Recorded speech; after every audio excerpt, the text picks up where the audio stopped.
After generating about $10 million in the year of 2022 for e-commerce brands just through Google Ads, I've learned 5 major lessons which will continue on with me in 2023 and onwards. This video is gonna tell you about those 5 lessons and give you better guidance as to how to run Google Ads properly for your own e-commerce brand, so you end up wasting money less and earning more profit as a result. Lesson number 1.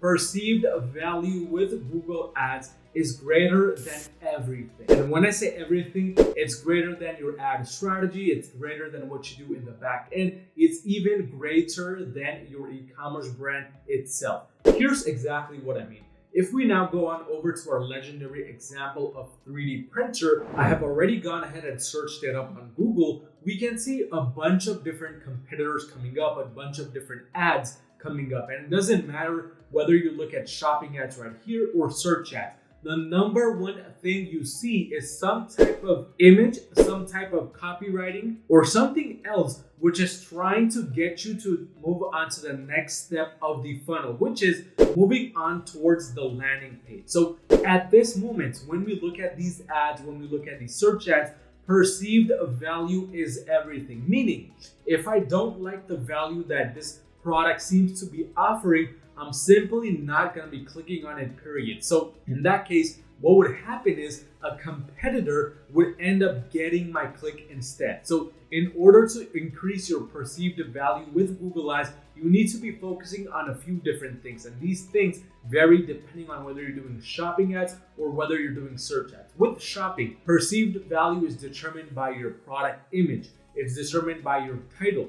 Is determined by your pricing, and of course is determined by the value of your brand, meaning the reviews, if you're offering any types of free shipping, any types of offers, etc. So in order to increase your perceived value based compared to your competitors with shopping, you need to focus on these 4 different things. On the other hand, if you are only running search ads for your e-commerce brand, or search ads are just part of your arsenal of Google Ads campaigns, with search ads, the perceived value is generated through the copywriting that you do, meaning your headlines right over here, your descriptions, and so on and so forth. So perceived value when it comes to Google Ads is literally everything. I mean, with my own personal experience in 2022, I've seen brands which offer more perceived value but have not so great of a Google Ad strategy still crush it, compared to a brand which has not such good perceived value but an amazing Google Ad strategy. So at the end of the day, you want to be focusing on the perceived value. Moving on now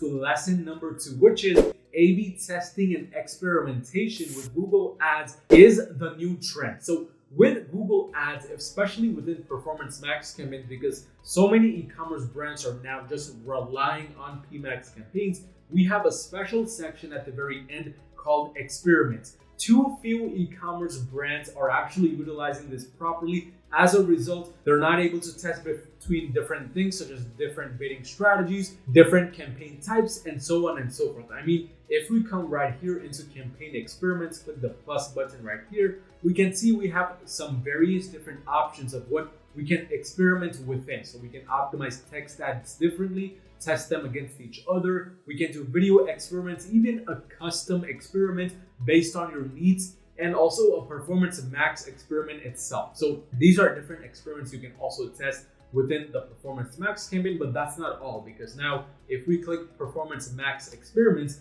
we can see that this section actually offers you the ability 2 different things out. First, uplift from Performance Max. Second, test versus a shopping campaign. So now you have the ability to directly test whether a PMax campaign works better for your e-commerce brand or a standard shopping campaign works the best. In 2022, I learned the biggest lesson of my life when it comes to A/B testing, when it comes to experimentation, which is you need to do more of it. In fact, you need to be doing it every 14 to 30 days to figure out what is the best kind of pathway to take your e-commerce brand through, because these kinds of things change on a weekly basis, even on a daily basis nowadays. So you never know what's working the best, and you always need to be keeping your guard up and testing as much as you can. But this brings me to the 3rd kind of lesson which I learned when it comes to Google Ads, and that is you need to have a healthy mix of performance max campaigns and standard shopping campaigns. Now,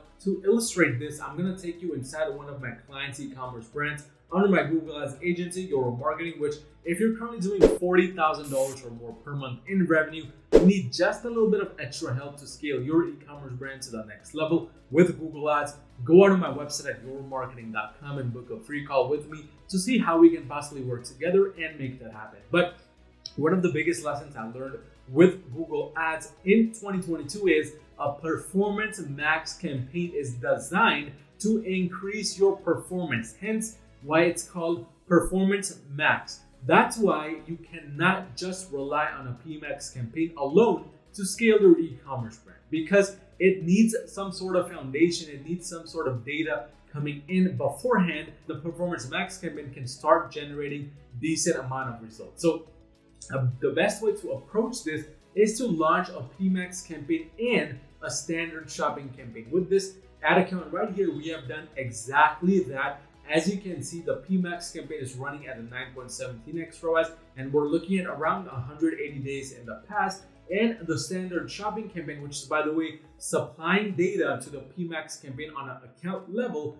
is running at a 7.72x ROAS. Both have generated decent amount of search volume. Of course, PMax is outdoing the standard shopping because that's the main goal at the end of the day, to scale with smart bidding based campaigns. But you don't want to completely omit standard shopping from your strategy, because again, without a standard shopping running in the background, feeding data to the account on a broad level, it's not going to be the best type of PMax campaign or a strategic approach to begin with. But this brings me to the fourth kind of lesson I learned with Google Ads and e-commerce in general, and that is location-based segmentation is key. Now, when I say location-based, I'm talking about the specific data you're getting directly from your campaigns. If we go inside a PMax campaign, go to location, we can see different kinds of data points we're getting. If we click on the country right here, we can narrow it down by region, states, congressional districts, counties, so on and so forth. In this case, I like to do it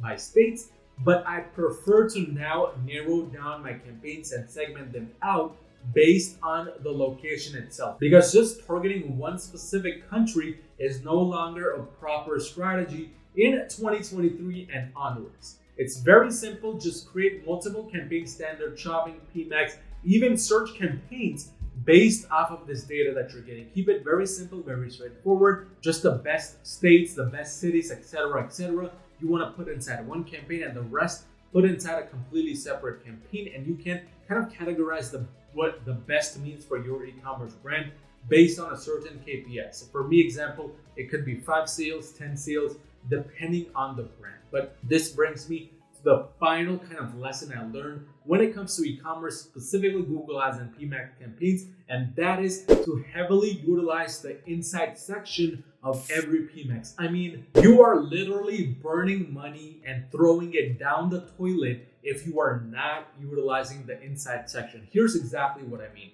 If we go inside the insight section, first of all, at the very top, we get to kind of categorize it between 7 days worth of data and 28 days worth of data. But that's not it, because once you kind of categorize it based off of the larger portion of data, we can now see how the account is doing on the month-to-month level, but also what kind of keywords we're ranking for, or what kind of search categories are doing the best. If we scroll down, we can see certain types of audience segments which are doing the best, whether they're in market or something else. And from there, we can use these audience segments to further narrow down our PMax campaigns, target them specifically, or make lookalike audiences of them. And also the most important part, which I think is very unique, by the way, it tells you exactly the performance changes. So it says you decrease your campaign's budget an average of 59%, and as a result, the conversion value went down significantly. It's telling me exactly what I did and what caused the drop in conversion value. So there's no type of guesswork anymore with the PMax campaign. It's literally telling you, look, this is what you did and this is what's happening. So if you want to fix this, then you got to change this or improve this, and so on and so forth. So that's really very interesting, and it also tells you your top changes. So it says we decreased our budget significantly, and those were our top changes when we did that, and so on and so forth. And it also lets you compare your performance with other competitors in the same auction. So it says, impression share increase for Inventables plus 9 other advertisers. And it tells you auction details, where we rank amongst our competitors, and so on and so forth. I mean, this is all of the data that you need to not only determine how your ads are performing, but also how to take your ads to the next level. There is no type of guesswork left with the Performance Max campaign itself. In the beginning, I used to personally think that this is limited data, but now that we are starting to see a lot of data populating based on the results, based on the ad budget we are spending on a daily basis, this is one of the most important sections you should be within in your Performance Max campaign. But these are my top 5 lessons. Again, if you need help implementing these lessons in your own e-commerce brand, you're already doing 40K or more per month in revenue, and you need help scaling to the next level with Google Ads, go on to my website at yourmarketing.com and book a free call with me to see how we can possibly work together and make that happen. But watch any of these 2 videos right here in front of my face to take your Google Ads journey to the next level, and I'll catch you next time.